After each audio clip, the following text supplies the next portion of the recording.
Hello everyone.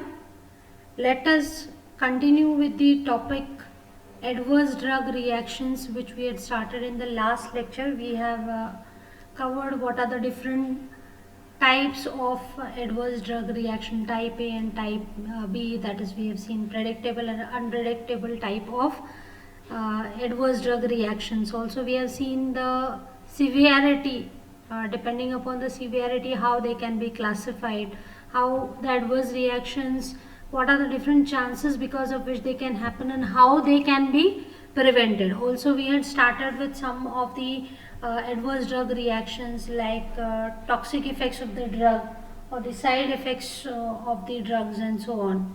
So let us continue with the next adverse drug reaction, that is photosensitivity or skin toxicity, you can call it. Okay, so as the names imply, okay, photosensitivity meaning here the sensitivity towards the light will be reflected. Okay, so there will be some toxicity which will be caused upon the exposure to the light. Okay, or you can call it a skin toxicity, that is the usually the drug which is accumulated in this beneath the skin. So upon exposure to the light, some reactions will take place and some toxicity will be precipitated, and that toxicity will be restricted towards the skin. Okay, so there will be some symptoms which will be appearing on the skin. Okay, so that's why it is called as skin toxicity also sometimes. Okay, now let us see what is exactly this photosensitivity, what is the meaning of this term. So it is a cutaneous reaction. Okay, cutaneous reaction meaning in your cutaneous region, okay, in your skin. So here some kind of reactions are taking place. Now why they are taking place? As a result of drug induced sensitization of the skin towards the UV radiation. Okay, so it's your drug which is sensitizing your skin towards the UV radiation. So here light is involved. Okay, so that's why it is known as photosensitivity. Now this photosensitivity can be of two types. So two types of reactions can be seen. Either it can be a phototoxic drug or it can be a photoallergic type of reaction which may be precipitated by your drug. Okay, now let us consider one by one both of these. The first one is phototoxic reaction. So here the drug or its metabolite, okay, either the drug or the metabolite, it will start accumulating in the skin.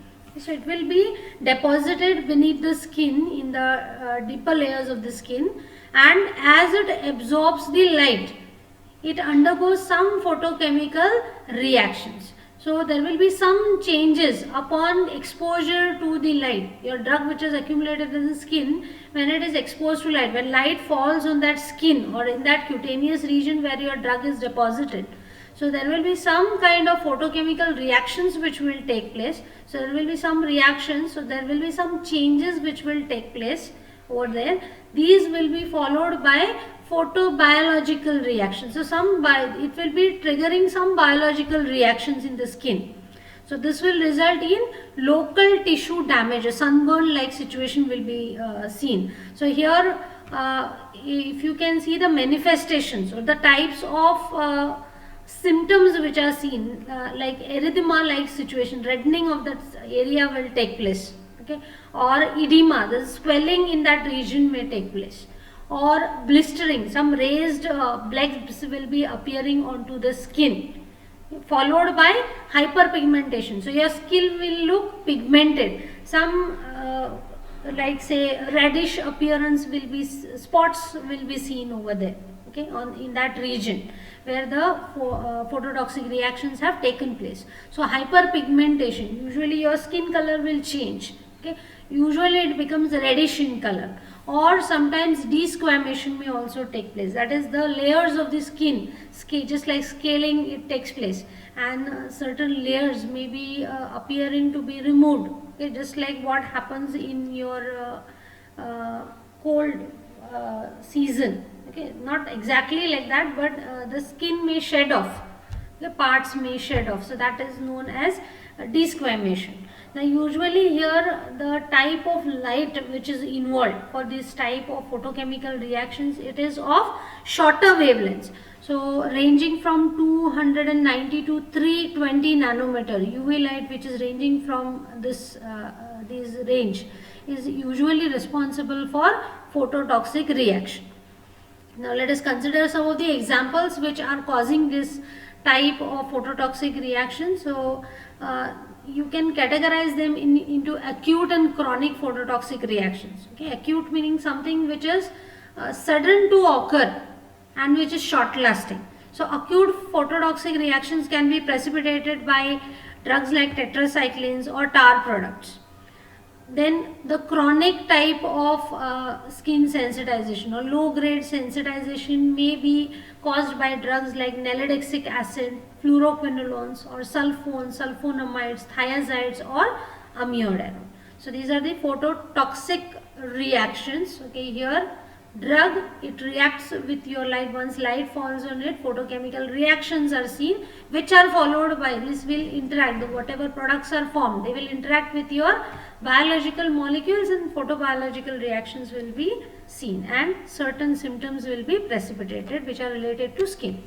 Then the next type of photosensitivity is photoallergic reaction. So here again the drug or its metabolites, it induce a cell mediated immune response. So we have seen under the hypersensitivity or the drug allergy is what we have considered earlier as one of the adverse drug reaction. We have seen type 1, type 2, type 3, type 4. Okay, so this is the last one, that is the cell mediated reactions may be precipitated. Okay, so the T cells may be involved over here in this cell mediated immune response. So the drug or its metabolites will induce this immune reaction. Okay, now this type of allergic reaction is instituted or it is began by the drug or its metabolite, and these upon exposure to the light of longer wavelength, that is ranging from UV light, which is ranging from 320 to 400 nanometer.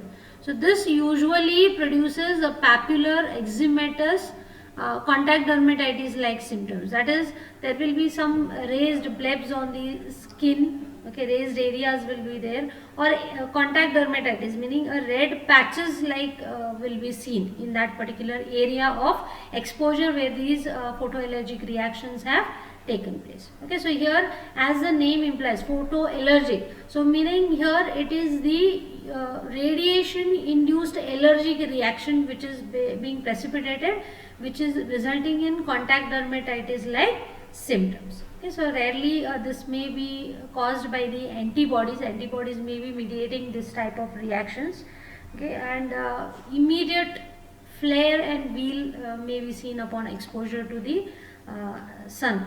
Okay, that is wherever it is exposed or wherever that reaction has taken place onto the skin, there will be raised area, swelling may be seen in that. Okay, and a round structure will be seen, and around which there will be redness. Okay, so it will take a similar, it will look similar to the inflammatory area. Similar type of symptoms may be seen over here. Examples of the drugs which are responsible for this type of reactions include sulfonamides, sulfonylureas, chloroquine and griseofulvine. Then the next type of adverse drug reaction is drug dependence. Okay, so as the name implies, the person who is consuming these type of drugs, there are specific types of drug which can induce this type of adverse drug reaction. Okay, usually those which can act on the CNS, these are capable of producing dependence. Okay, that means the person will become dependent on that drug, so that they may want to take that drug again and again, and in certain situations your drug consumption of the drug will become the priority because they give you some benefit. So there are certain drugs which have some kind of effects in the CNS, because of which you will have a very nice feeling. Okay, so such drugs which are capable of altering the mood, they will change your mood, you will have a very nice feeling. Okay, so such type of drugs are liable to repetitive use. So the person may want to take the drug again and again to derive the euphoria, that is the sense of well-being, or withdrawal from reality. So if you have some kind of tension, person tends to consume alcohol, right? So they act on the CNS and they produce the withdrawal from the reality, or social adjustment becomes easier over there. Okay, so here drug dependence, it is a state wherein the use of drug for personal satisfaction, that is to derive the sense of well-being, it takes a higher priority than the other basic needs. Knowing the risk to your health, you know that consumption of that drug may be harmful to your health, because you are repeatedly consuming such type of drugs, just because they give a temporary sense of well-being, but these are deleterious, they may have deleterious effects on the health, and knowingly you may want to take the drug again and again, and that becomes your priority even more than the basic needs. Now what are your basic needs? Okay, food, shelter, these are your basic needs, right? Okay, but your drug, consumption of your drug will become priority, okay, even more than the basic needs. Okay, so you will want your drug, presence of your drug, to derive some sense of well-being, and you will become dependent on that, so that you want that drug to be present. Okay, so the presence is mandatory over here, it becomes mandatory. Okay, so that concept is known as to become dependent on a particular drug. Okay, so that the need for drug is a priority. Okay, then there are several types of this drug dependence. There are different facets of the drug dependence. Now let us see all of them one by one. Okay, the first type is the psychological dependence. Okay, so here it is totally your belief, it is a psychological thought that the drug is a must. Okay, so it's your belief that if I do not take the drug, okay, everything will not be normal. Okay, so here psychological dependence, when it is said to have been developed, when the individual believes that the optimum state of well-being is achieved only through the actions of the drug. Okay, so only if the drug is consumed, I'll be all right. If not, then everything will be shattered.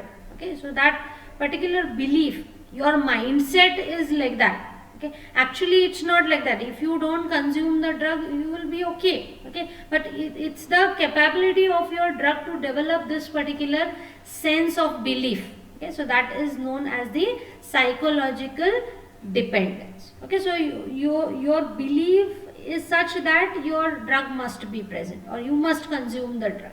So that time you will start becoming dependent on that particular drug. So you may want to consume that drug again and again. So that type of dependence is known as psychological dependence. So slowly what will happen, as you consume the drug again and again, you will initially start liking the drug effects, and later on it may progress to the compulsive drug use in some individuals. Okay, so initially you will just consume the drug because you just like the effects, type of effects which they produce, but later on it will become a compulsion that drug must be present, otherwise you will not be all right. Okay, so such type of situation will arise. Now why it is happening is because there are certain drugs which are capable of producing reinforcement. So they can induce reinforcement. Now what is the meaning of reinforcement? It is the ability of the drug to produce the effects that make the user wish to take it again and again. Okay, or to induce drug seeking behavior. That means it will produce such type of effect that you will start liking them. Okay, it will make you feel very nice. Okay, so such type of ability of your drug to make the person take the drug again and again. So that effect is known as reinforcement. Okay, the example of drugs which are capable of producing psychological dependence are opioids. Okay, opioid analgesics are available. So such type of drugs are capable of producing psychological dependence. So you should be cautious while administering such drugs to certain individuals, because prolonged use may make the person dependent on that particular drug. Okay. Then next type of drug dependence is physical dependence. Okay, so earlier one was psychological, that is, it was your belief which was making you take the drug again and again. Okay, your belief that you will be alright only when the drug will be taken. Okay, now here in this type of dependence, this is known as physical dependence. Means here your body physiological state, it is altered in such a way upon repeated administration of the drug. Okay, it will alter the physiology of the body in such a way that it will necessitate the continuous presence of your drug to maintain the normal physiological equilibrium. Okay, so here your body functions, that is your physiology, it is altered in such a way by the drug. If you take certain drugs again and again, your body functions or your body physiology are altered in such a way that the state of equilibrium itself is shifted. And supposing if you stop taking that particular drug, it will disturb that equilibrium and will start precipitating some symptoms. So that type of dependence is known as physical dependence. Here it is not your belief, but it's your physiology which is altered in such a way that it will be normal only in the presence of the drug. So it will necessitate the continuous use or the continuous presence of that drug. So you will not feel alright, or certain symptoms may be precipitated if you suddenly stop the drug. Okay, so sudden discontinuation of the drug, it will result in characteristic withdrawal symptoms. That is some abstinence syndrome, that is certain symptoms will be precipitated when you stop taking that particular drug. Okay, so such type of symptoms are known as withdrawal syndrome or abstinence, drug abstinence it is known as. Okay, so some effects will be precipitated only in the absence of that drug, and they will subside when you continue the treatment with that drug. Okay, so such type of effects are seen, it is said that the person has become physically dependent on that particular drug. Okay, examples of drugs which show this type of dependence are opioids or barbiturates or benzodiazepines and alcohol. So person may become physically dependent. So their body functions will be normal only in the presence of such type of drugs. Okay, if it has developed. Then next type of drug dependence type of facet is drug abuse. Okay, so because of these dependence producing liability, the person may not use the drug appropriately. Now every drug, it has a particular usage, right? It is to be used in a particular manner. Okay. Say for example, you are prescribed with a particular drug which is supposed to be administered in a particular amount, say a particular dose, say 100 milligram, 3 times a day, or say 2 times a day. Okay, so if you are not using that particular drug in the manner in which it is approved for, then it is said to be as drug abuse. Okay, so use here, drug abuse is what? It refers to the use of drug by self-medication. So it is not prescribed to you, but you are yourselves consuming such type of drugs in a manner, okay, so in a pattern and amount which deviates from the approved medical and social pattern. So actual use is something different. It is used only in a particular situation when you are suffering from some pathological conditions. But supposing you are not suffering from any kind of pathological situation and you are still consuming certain drugs, self-medication, that is on your own, nobody has prescribed you that, and in a manner and amount which deviates from the normal use. So that time it is called as the drug abuse. Okay, so you are not using the drug in an appropriate or approved manner. So you are abusing. Okay, so you are not using the drug appropriately. So that situation is known as drug abuse. Now usually which type of drugs are responsible for drug abuse? Those drugs which can develop the dependence. Okay, so when a particular drug, you are dependent, if you are psychological dependent on some drug, or you are physically dependent on some drug, so you may want to take that drug again and again. So that will become your priority. So what you are doing?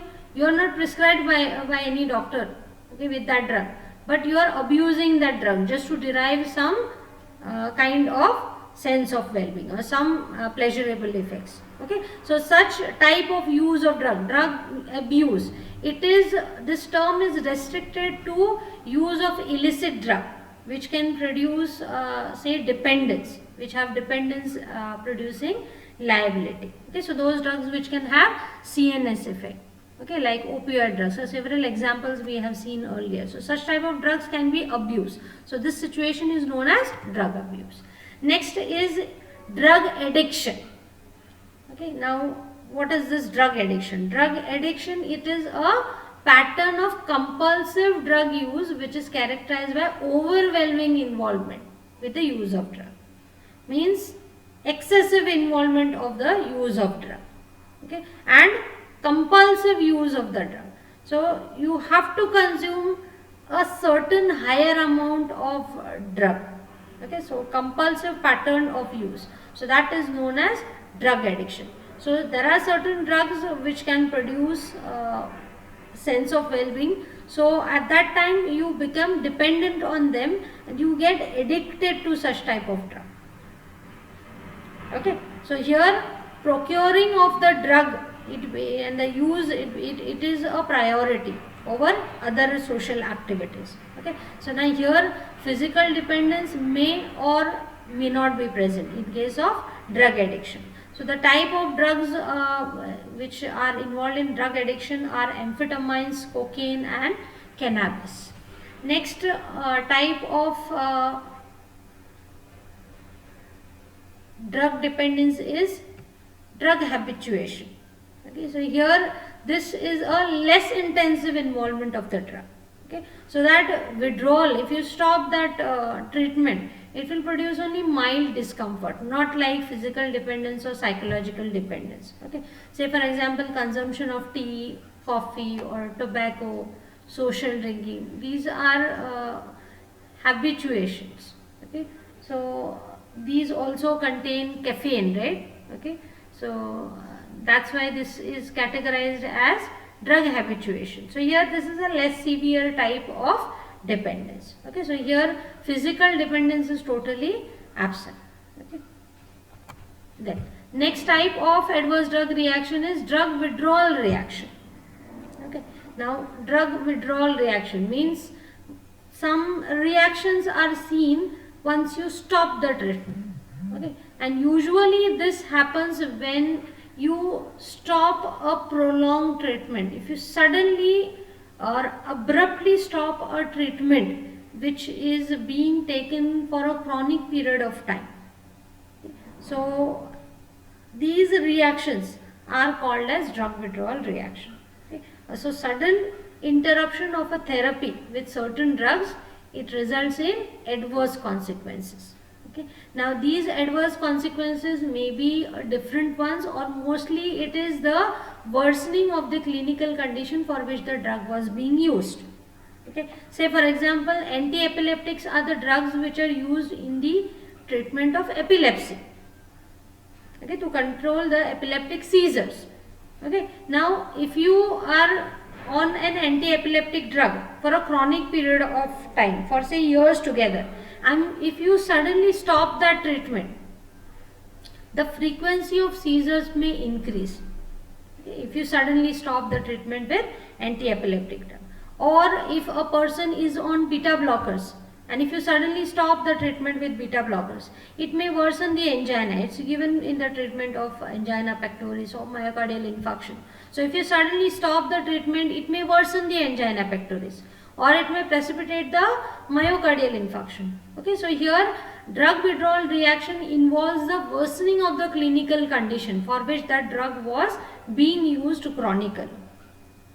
Okay, now these manifestations, these are only due to the adaptive changes which have taken place because of the continuous presence of the drug. We have also seen this under receptor regulation and all. Okay, so certain physiological processes are altered. So if you suddenly change the availability of your drug, it may precipitate some kind of reactions, or greater degree of certain responses may be produced. Okay, or such effects which were suppressed, they will be suddenly precipitated. Okay, so this may result in certain adverse drug reactions. Now, how you can minimize such type of adverse drug reactions, or how you can prevent these adverse drug reaction, withdrawal reactions from taking place? One thing you can do is gradual withdrawal can be done of that particular drug. Okay, now what do you mean by gradual withdrawal?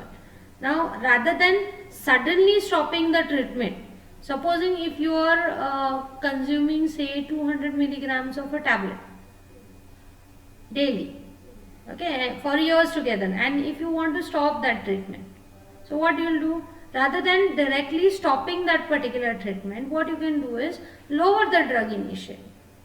Okay, so that is known as gradual withdrawal. Okay, rather than stopping the treatment totally, you can go on reducing the dose slowly, right? So that whatever if reactions are seen in the absence of that particular drug, they may not be precipitated. So initially you are on 200 milligrams of that tablet.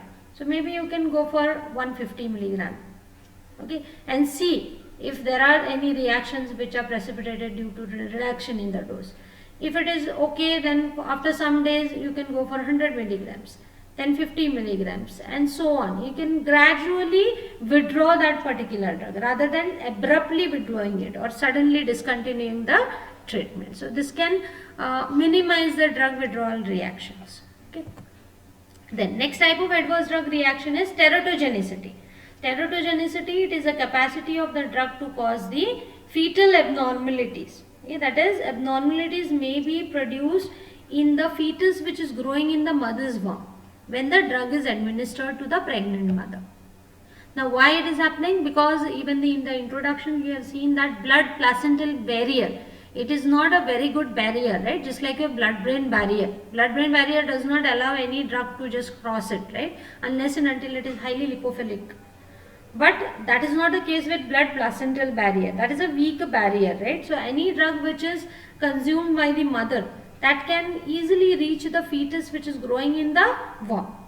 Okay, so it again depends on several factors. We will come to that. Now let us see first how the drug can affect the fetus, at what stages. So there are 3 stages at which the drug can affect the fetus. First one is the fertilization and implantation. That is from the day of conception to the 17th day. The drug may affect the fetus, and it can affect in such a way that it may result in failure in pregnancy, and in many of the situations the lady even doesn't come to know that she was pregnant. Okay, so it goes unnoticed. Okay.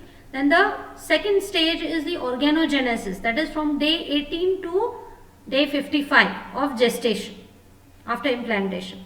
So here this is the most vulnerable period wherein the deformities are produced. Okay. That is, in this particular situation actually the organs are developing of the baby. Okay, so organ deformities will take place if the drug is acting in this particular stage. Then the next stage is growth and development, that is from 56 days onwards.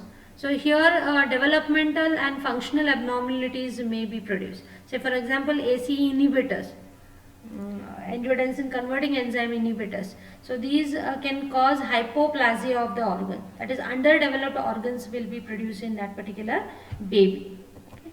Now the type of malformation which is produced in the baby after it is born or during its fetal life. So this will depend upon what type of drug is being consumed by the mother or at what stage that particular drug is getting exposed, okay, to the baby. Now that particular drug which can induce teratogenesis is called as teratogen.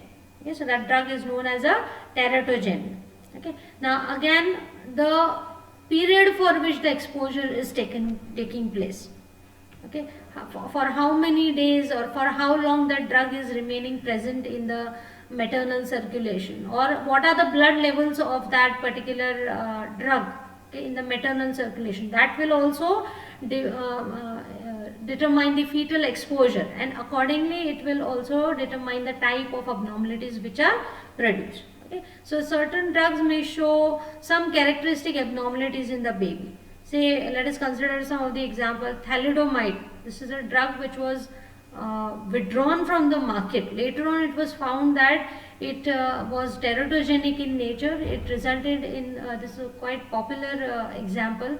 Phocomelia is a type of teratogenesis which was produced, wherein the limbs of the babies were underdeveloped. So seal-like limbs were produced in the babies. So babies were born with the underdeveloped limbs. Okay, so that condition was known as phocomelia, okay, which was caused by thalidomide, which was then withdrawn from the market. Even other teratogenic drugs are tetracycline, warfarin, phenytoin, lithium. Okay, so these are some of the drugs which are known to be teratogenic, but it is always wise to avoid any kind of drug during pregnancy. Okay, because again the type of teratogenesis depends upon the exposure. Okay, so you cannot consider a particular drug to be entirely safe during the pregnancy. So it's better to avoid any kind of drug during pregnancy. Whereas there are certain drugs which are used to prevent the development of such abnormalities. Okay. Say for example, folate therapy can be given. Usually if you can see during the initial stages of the pregnancy, folate therapy is given, folic acid tablets are given. Now why it is given is because this therapy can reduce the spontaneous frequency of the spontaneous as well as the drug induced malformations. Okay, especially the neural tube defects, the development of neural tube defects, this can be minimized by the folate therapy. So usually folate therapy is given during pregnancy to prevent the teratogenesis. And the next type of adverse effect is mutagenicity and carcinogenicity. Now this two are discussed together. Now why exactly these two are discussed together? Because they are interrelated to each other. Okay. Now let us see what exactly are the meaning of these terms. Mutagenicity, it is the capacity of the drug to cause genetic defect, and carcinogenicity is the capacity of the drug to induce cancer. Okay. Now usually both of these have some common mechanism by which these can be developed. Okay. Now usually the drugs which are oxidized, it may result in production of some reactive intermediates. That's what we have covered under the metabolism also. Okay, so these reactive intermediates may affect the genes and may result in some structural changes in the chromosomes. So they will alter these type of intermediates. They may interact covalently with your DNA, and it can induce mutations. Mutations means there is a change in the base pairs. Okay, so when there is change in the base pairs, usually a base pair, it will code for some type of amino acids, right? Okay, so that sequence of your gene, it will determine what type of proteins are getting produced, right? Okay, so mutation, that is changes in the base pairs in your genes, that can induce the heritable defects in the next generation. So if the mutation has taken place in the certain individual, it may pass on to the next generations also, or in that particular individual also it may result in some kind of alterations. Now supposing if the DNA sequence is modified, okay, which code for certain factors which regulate the proliferation or growth of the cells. Okay, so what will happen? It is said to be a proto-oncogenes. Okay, means those which are regulating the cell proliferation or controlling the growth of a cell. So if there is alteration in the DNA sequence of such type of genes, it will result in proliferation of the cells. That is, the cells will grow in an uncontrollable manner. Or if they code for some proteins, okay, if such DNAs which code for some proteins which inhibit the transcription of such proto-oncogenes. So if such type of proteins which keep this proto-oncogenes inhibited, if these proteins are wrongly coded, then what will happen? These proto-oncogenes will not be inhibited, and it will result in proliferation of the cells. Okay, uncontrollable cell growth will take place, and it may result in development of a tumor or a cancer. Okay, so ultimately mutagenicity may result in carcinogenicity. It may precipitate the cancer, or itself certain drugs may also interact with the DNA in such a way. Okay, there are certain chemicals which can induce some genetical changes or genetical damage to that particular cell in such a way that it will start growing in an uncontrollable manner and will result in carcinogenesis. So either it will happen through the genes, okay, so that the proto-oncogenes will be activated, or some inhibitory proteins which keep these proto-oncogenes inhibited, they may be altered, so that this will become more active and tumors may be precipitated. Or directly there are certain chemicals which can cause the genetic damage to a particular cell, so that it will divide in an uncontrollable manner and it will result in carcinogenesis. Okay. Now there are certain chemicals which can induce cancers, but these generally develop over a period of say few years. So a particular carcinogenesis may take several years to develop, say 10 to 40 years may even be required to develop a cancer. You may be exposed at one particular period, but the damage may be seen several years after that particular exposure. Okay. Say for example, anti-cancer drugs or radioisotopes or estrogen or tobacco, these are able to induce the cancers. Okay. Next type of adverse drug reaction is drug-induced disease. So this type of adverse drug reaction is also known as iatrogenic. The drugs are said to be iatrogenic, or these are also known as physician-induced disease or iatrogenic diseases. Means here drug itself is producing some pathological condition. This also we have considered earlier. Salicylates, they can precipitate peptic ulcer, or isoniazid, it can precipitate hepatitis, inflammation of the liver may take place, or NSAIDs can cause renal damage. So here drugs themselves are producing some pathological situation. So these are known as the iatrogenic diseases. Okay. Then next is GI toxicity. So certain drugs may also produce toxic effects on your GI tract. Okay, so it may be presented in the form of say anorexia, okay, that is indigestion, or nausea and vomiting. So drugs like metronidazole and chloroquine are responsible for these. Drugs like iron salts or morphine, these are responsible for diarrhea or constipation.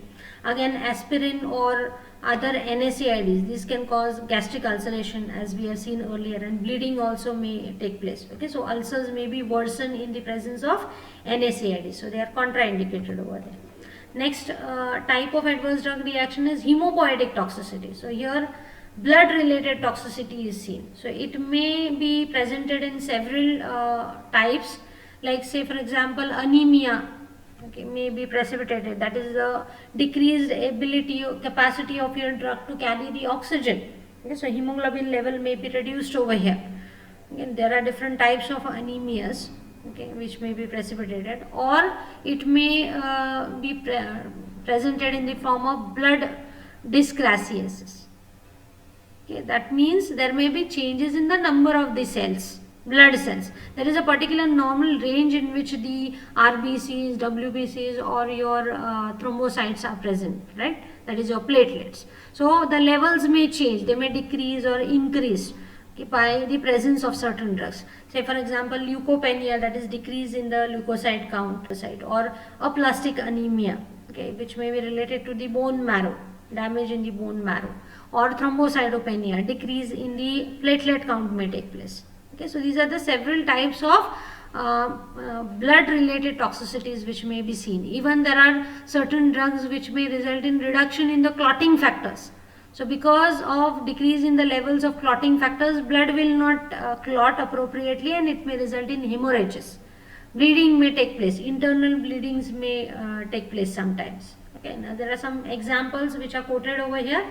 Cancer chemotherapy can present in the form of aplastic anemia, sulfonamides and primaquine. This may result in hemolysis, that is destruction of the RBCs, Chlorpromazine, chloramphenicol, it can precipitate neutropenia, neutrophils levels may reduce. Or phenytoin and furosemide, it may result in thrombocytopenia, that is decrease in the levels of thrombocytes or the platelets. Next type of toxicity is hepatotoxicity. Okay, now hepatotoxicity, it means that the drug can induce the liver damage. Okay, now this liver toxicity, it may be produced by two mechanisms, either by direct action, that is either the drug or the metabolites, it may directly act on the liver cells and they may damage them. For example, carbon tetrachloride or isoniazid, they may directly act on the liver cells and it may damage them.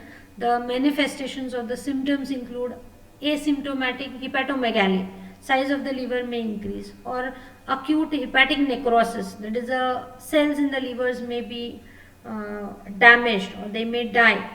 Okay, so necrosis may take place, cell death may take place, for example with tetracycline halothane, or altered hepatic metabolism. So certain drugs like chloramphenicol may alter the metabolism which is taking place in the liver, or drugs like sulfonamide and salicylate, they alter the bilirubin metabolism. Or sometimes acute intermittent porphyria may also be precipitated, wherein the porphyrin levels are increased. Okay, so these are some of the consequences of direct action of the drug on the liver. Sometimes the toxicity may also be caused by immunological reaction. So here some of the constituent of your liver, it is acting as an antigen. Okay, so it may cause non-specific hepatitis, that is inflammation of the liver by isoniazid, pyrazinamide or indomethacin, or cholestasis may take place, that is the biliary secretions. Okay, these are affected over here. Okay, so stasis will take place, either blockages may take place or the flow may be affected. So because of the decrease in the biliary secretion, bile is produced by in the liver, right? So biliary secretion may be affected over here in such a way that it may result in accumulation of the bilirubin. So it will affect the excretion of the bilirubin. So it will result in hyperbilirubinemia. It will increase the level of bilirubin in the blood. It will not get excreted out. So anabolic steroids are responsible for that. Or cholestatic hepatitis may also be seen by drugs like chlorpromazine or chlorpropamide. Okay. Then a serious form of cholestasis, that is reduction in the flow of the bile or obstruction in the flow of the bile. It may represent in the form of vanishing bile duct syndrome. So here there is a destruction of the segments of the bile ductules.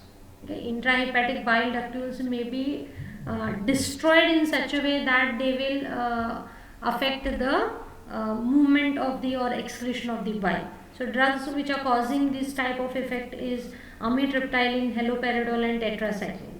Okay. Now how you will measure the liver function? So liver function test is done to find out if there is any kind of damage to your liver. Generally SGPT levels are monitored. Okay, so if these rise, it indicates that there is some kind of liver damage. SGPT, SGOT levels are checked, AST, ALT.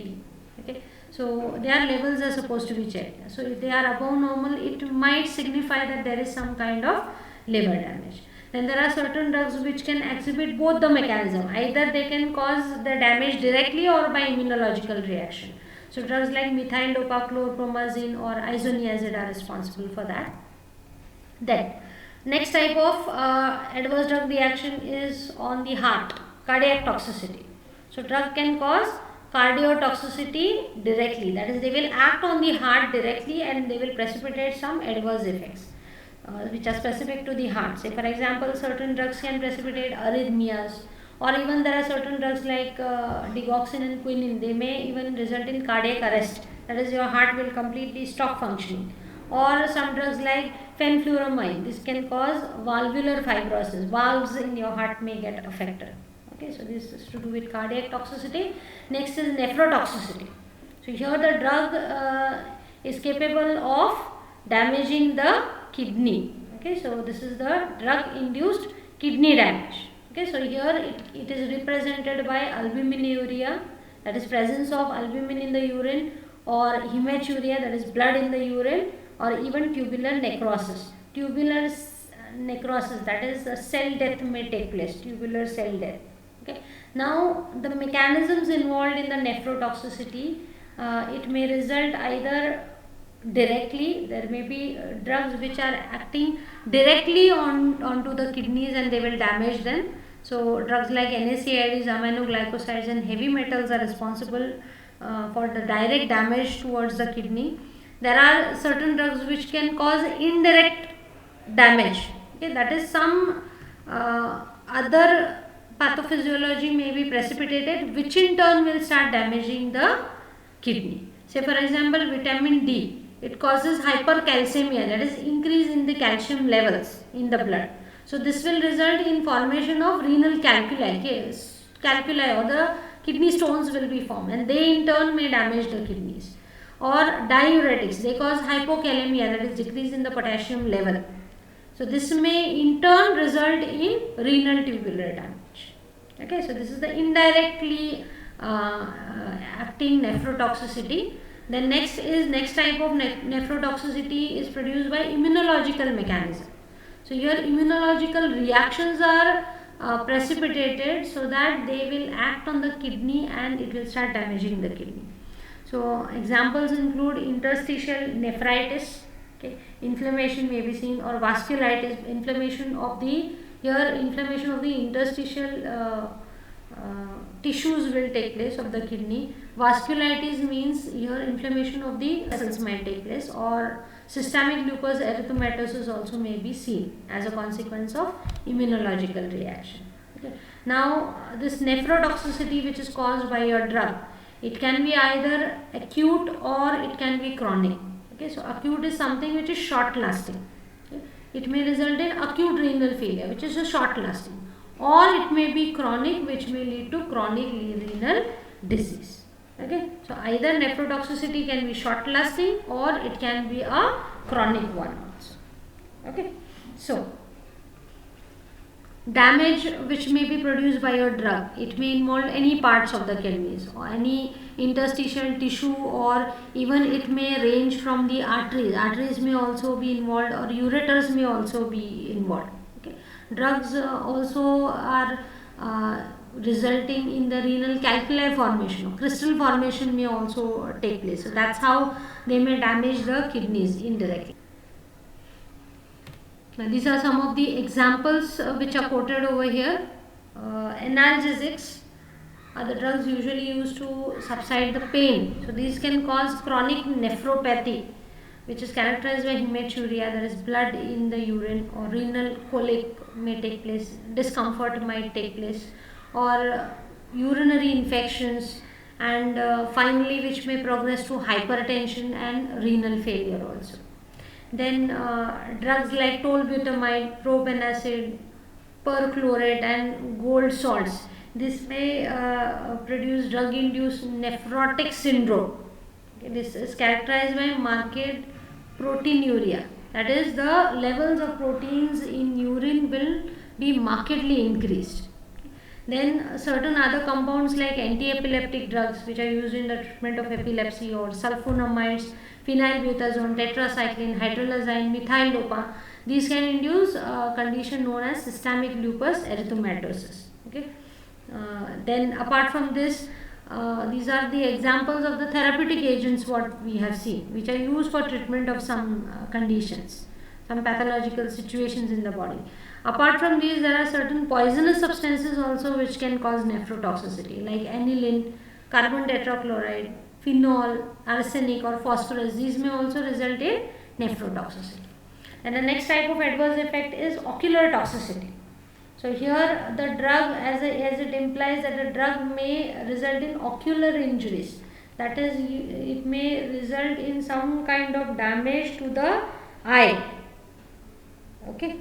So some of the examples are quoted over here. First one is ethambutol.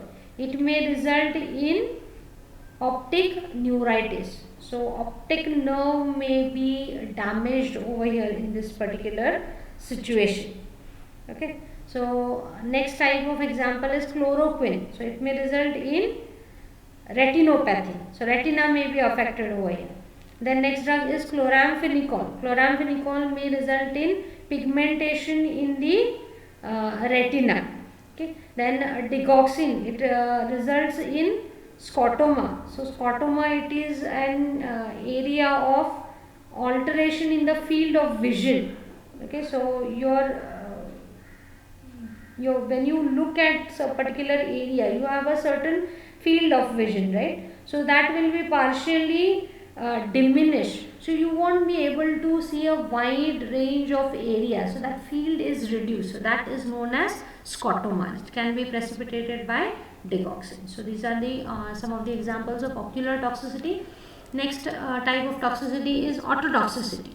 So here this is the property of your drug for being toxic towards the ear, otto. Okay, so specifically it is affecting either the cochlea or the auditory nerve, or sometimes even vestibular system may also be damaged.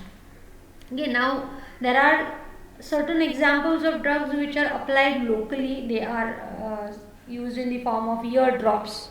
Okay, they may result in ototoxicity.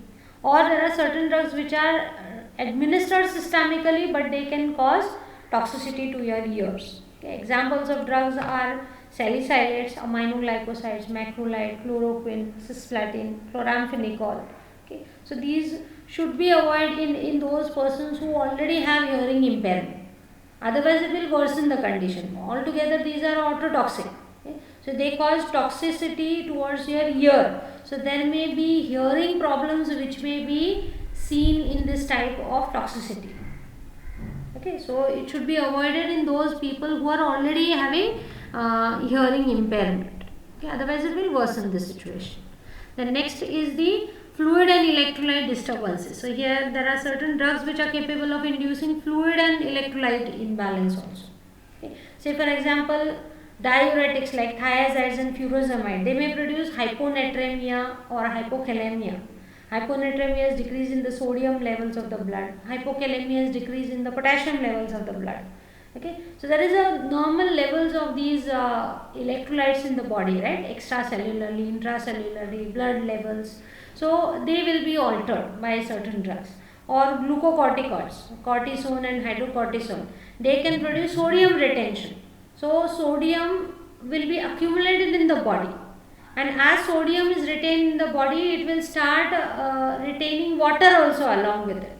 So since fluids are also retained in the body, it can precipitate edema, swelling may take place. Okay, ankle edema or so on, such type of symptoms may be seen. Next type of toxicity is the endocrine disturbances. So here drugs are capable of inducing hormonal imbalance. Say for example, chlorpromazine.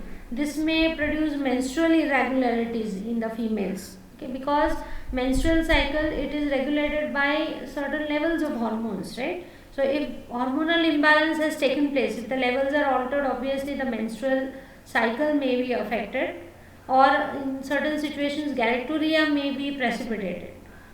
That is, enlargement of the breast may be seen, or amenorrhea. Okay. Then combination of certain oral contraceptives which are prescribed. Okay, so these may result in lactation arrest. In case of nursing mothers, breastfeeding mothers, lactation may be affected. Okay. Then next example is glucocorticoids. They depress the synthesis of ACTH, that is adrenocorticotropic hormone, which in turn will control the cortisol levels. Okay, so endogenous cortisol synthesis also will be depressed. Okay, so because of this, again the disturbances in the levels of the hormones may be created. Okay, then amiodarone, this can cause the thyroid disease. Next type of toxicity is CNS toxicity. So here the drugs can precipitate some adverse effects due to their actions on the CNS. Okay. So for example, amphetamines, they can result in disorientation. That is, The directions, identification of the directions may be difficult over here, or mental confusion, a confusional state may be seen, okay, or you may not be able to remain alert, there may be inability to concentrate. Next, the glucocorticoids, they may produce euphoria, that is sense of well-being, or the person may even feel restless, or psychological symptoms may be seen. In case of BZDs, amnesia may be seen of the mind. Then ethambutol, it can cause optic neuritis. Okay, optic nerve may be damaged over here. Or phenothiazine, this may result in dystonic reaction, that is muscle dystonia may be precipitated, so that the muscles may not be appropriately contracting and relaxing. Okay, so there are so many types of muscle dystonia which may be seen, okay, tardive dyskinesia, okay, hypokinesia and all. Okay, so Parkinson's like condition may be precipitated by phenothiazine. Okay, so these are all the adverse drug reactions, different types, and we have also seen different examples of the drugs which produce the respective types of adverse drug reactions. So question which may appear on this particular topic is straight away a note, a full note on adverse drug reactions may be seen, in which you may have to discuss all the adverse reactions, what that particular type of adverse drug reaction is, the definition of it, and you have to quote a few examples, if not all, at least two examples of each you should be able to quote. Okay, or a specific note on specific type of adverse drug reactions may also be asked over here, like note on hepatotoxicity, or note on nephrotoxicity, a note on drug dependence or hypersensitivity, photosensitivity. So such type of questions may appear. Thank you.